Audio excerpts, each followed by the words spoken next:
এবার আমরা চলে আসব পাবলিক পলিসি, দ্বিতীয় বিষয়টা। পাবলিক পলিসি কিভাবে উৎপত্তি হয়?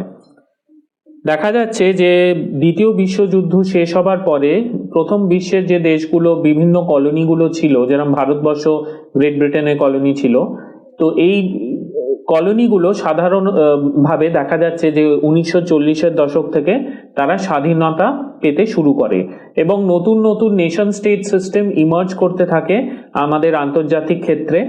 এবার এই নতুন যে স্বাধীনতাপ্রাপ্ত নেশন স্টেটসগুলো ইমার্জ করে, তাদের মধ্যে যে মূল সমস্যাটা হয়ে গড়ে তোলে সেটা হচ্ছে যে প্রসেস অফ নেশন বিল্ডিং, কিভাবে তারা তাদের দেশটাকে গড়ে তুলবে। তো এই নিউলি ইন্ডিপেন্ডেন্ট স্টেটসগুলো যারা মূলত আন্ডার ডেভেলপড ইকোনমিস ছিল, তাদের মধ্যে অনেক রকম অভ্যন্তরীণ সমস্যা দেখা দিল, আর্থিক সমস্যা, সামাজিক সমস্যা। তো এই সমস্যাগুলো অতিক্রম করবার জন্যে পাবলিক পলিসি জিনিসটা খুব গুরুত্বপূর্ণ হয়ে উঠল। অর্থাৎ 1940-এর দশক থেকে দেখা যাচ্ছে যে এই নতুন নতুন দেশগুলো যারা সদ্য স্বাধীনতা পেয়েছে, তারা তাদের অর্থনীতি গড়ে তোলবার জন্যে, তাদের সমাজকে গড়ে তোলবার জন্যে বিভিন্ন রকমের কর্মসূচি শুরু করলো এবং এই কর্মসূচিগুলোই হয়ে উঠলো পরবর্তীকালে খুব গুরুত্বপূর্ণ। এই কর্মসূচিগুলোকেই শুরু করা হলো বিশ্লেষণ করা সায়েন্টিফিক প্রক্রিয়াতে, যেটাকে বলা হচ্ছে পাবলিক পলিসি অ্যানালিসিস। এবার পাবলিক পলিসি দুভাবে তোমরা পড়তে পারো, একটা হচ্ছে ডিসক্রিপটিভ অ্যাপ্রোচ, একটা হচ্ছে প্রেসক্রিপটিভ অ্যাপ্রোচ। এবার ডিসক্রিপটিভ অ্যাপ্রোচটা কি? ডিসক্রিপটিভ অ্যাপ্রোচ হচ্ছে বর্ণনামূলক অ্যাপ্রোচ, যেখানেতে একটা পলিসিকে বর্ণনা করা হচ্ছে, তার মধ্যে পলিসির মধ্যে কি আছে, কি কি মেন বৈশিষ্ট্য, তার কিভাবে সেই পলিসিটাকে ইমপ্লিমেন্ট করা হচ্ছে, সেই পলিসিটাকে তৈরি করা হচ্ছে কিভাবে, এই পুরো জিনিসটাকে বর্ণনা করাটা হচ্ছে descriptive approach to public policy. অপরদিকে চলে আসছি নির্দেশকমূলক একটা দিক, সেই অ্যাপ্রোচটা হচ্ছে প্রেসক্রিপটিভ অ্যাপ্রোচ। এই অ্যাপ্রোচেতে বিভিন্ন রকমের থিওরির আলোচনা করা হচ্ছে এবং এই থিওরিগুলো আলোচনা করে দেখানো হচ্ছে যে একটা কোনো কর্মসূচি যেটা গভর্নমেন্ট নিয়েছে অর্থনৈতিক উন্নয়নের জন্য, কি সামাজিক উন্নয়নের জন্য, কি রাজনৈতিক উন্নয়নের জন্য, সেই পলিসিটাকে কিভাবে আরো ভালো করা যেতে পারে যাতে কিনা সাধারণ জনগণ আরো ভালো ফল পায় এই পলিসিটার জন্য। তো এইটা হচ্ছে predictive approach to public policy analysis. তার মানে দুরকম ভাবে পাবলিক পলিসিকে আলোচনা করা যেতে পারে। একটা হচ্ছে ডেসক্রিপটিভ, যেটা হচ্ছে বর্ণনামূলক, যেখানে শুধু বর্ণনা করা হবে যে একটা পাবলিক পলিসি কিভাবে উৎপত্তি হচ্ছে, কেন উৎপত্তি হচ্ছে, সে কি প্রক্রিয়াতে সেই পলিসিটাকে তৈরি করা হচ্ছে এবং শেষ অবধি সেই পলিসিটার কি ইম্প্যাক্ট হচ্ছে সাধারণ জনগণের ওপর, সেইটা পুরোটা বর্ণনা করা হচ্ছে।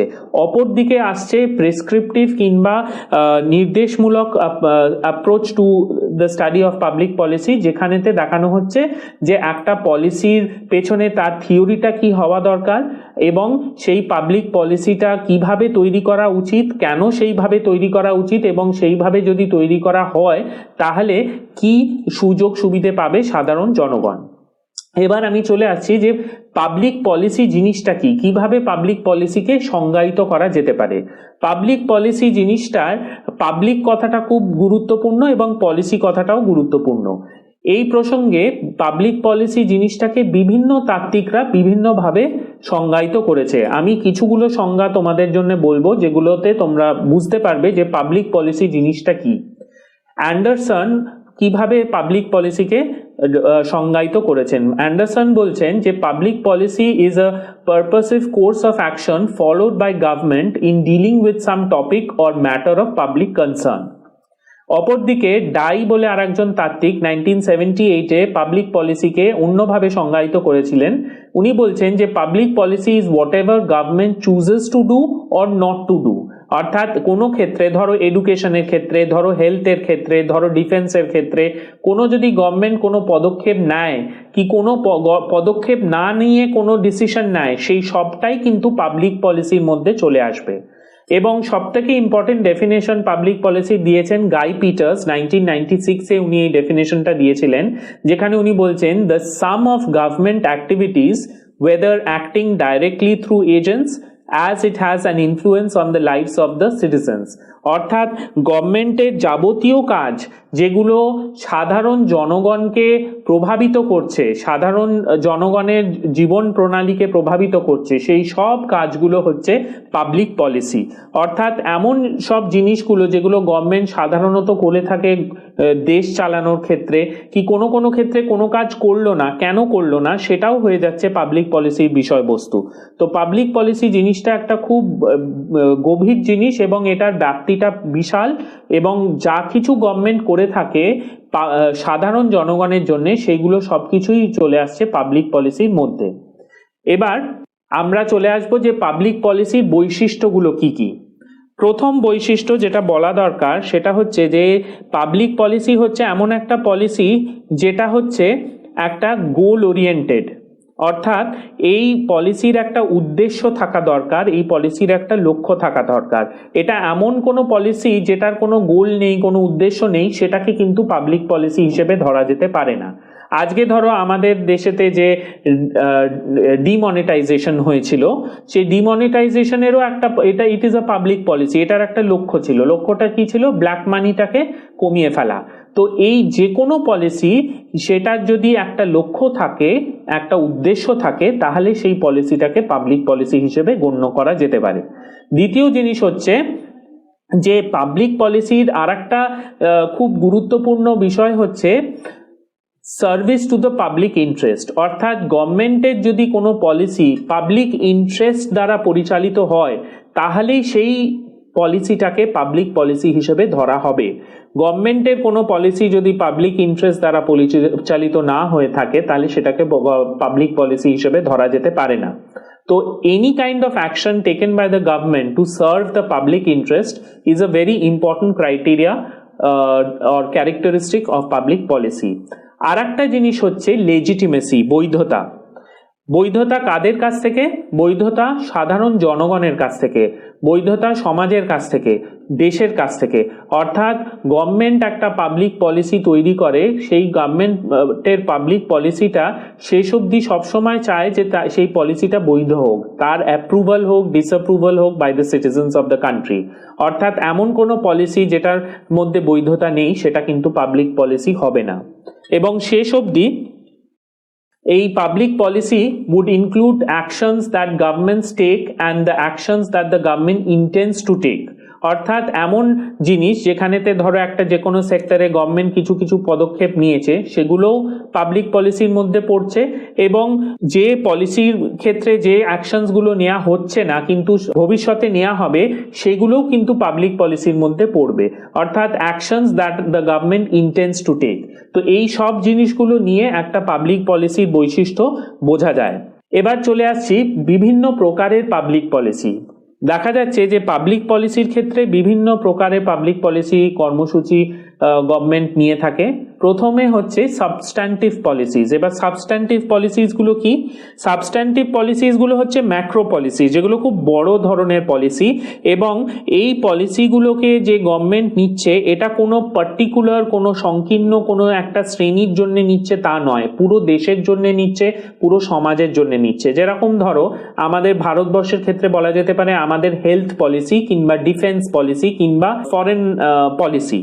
তো এই যে ফরেন পলিসি বলো, ডিফেন্স পলিসি বলো, হেলথ পলিসি বলো, এটা কিন্তু কোনো গোষ্ঠীর জন্য নেওয়া হচ্ছে না, এটা পুরো দেশের জন্য নেওয়া হচ্ছে, পুরো সমাজের জন্য নেওয়া হচ্ছে, ভারতবর্ষের সব জনগণকে টার্গেট করে এই পলিসিটাকে তৈরি করা হচ্ছে।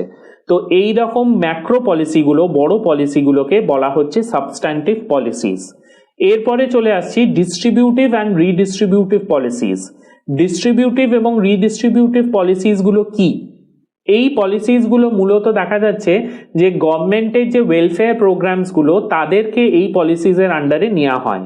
গভর্নমেন্ট তোমরা জানো যে সাধারণ জনগণের সেবার জন্য আছে, বিশেষ করে যারা পিছিয়ে পড়া শ্রেণীর মানুষ, তাদেরকে তাদের উন্নয়নের জন্য গভর্নমেন্ট কাজ করছে। তো সেই উন্নয়নটা কিভাবে আনবে, তাদেরকে কিভাবে ডেভেলপমেন্ট তাদের করবে, সেইটার ক্ষেত্রে এই ডিস্ট্রিবিউটিভ অ্যান্ড রিডিস্ট্রিবিউটিভ পলিসিসগুলো খুব ইম্পর্টেন্ট হয়ে পড়ে।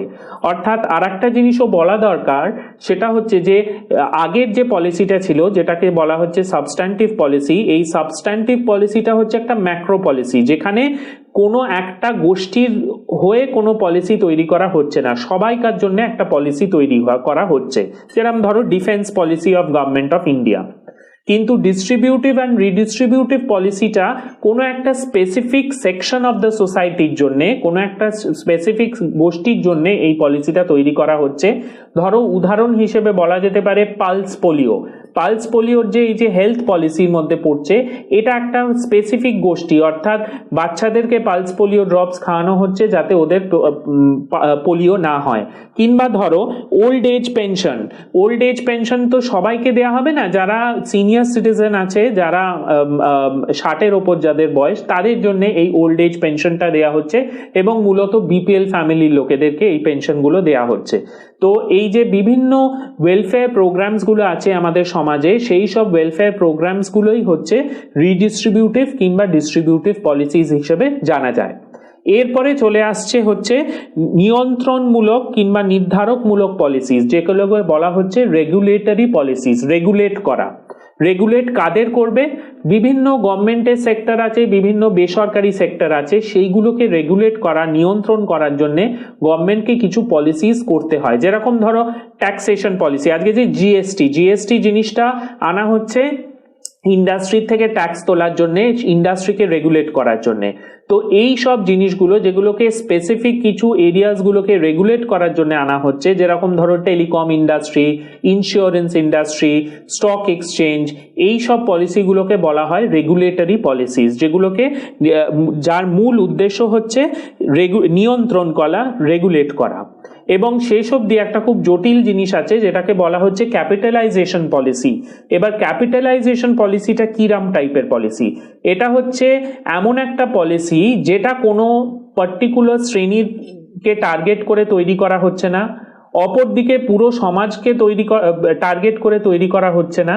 এটা কিন্তু এমন একটা পলিসি যেটাতে ধরো গভর্নমেন্ট তার আন্ডারে যে বিভিন্ন ডিপার্টমেন্টস আছে, তার আন্ডারে যে বিভিন্ন রাজ্য সরকারগুলো আছে সেন্ট্রাল গভর্নমেন্টের আন্ডারে, তাদেরকে টার্গেট করে যেসব পলিসিসগুলো তৈরি করা হয় সেইগুলোকে বলা হচ্ছে ক্যাপিটালাইজেশন পলিসিস।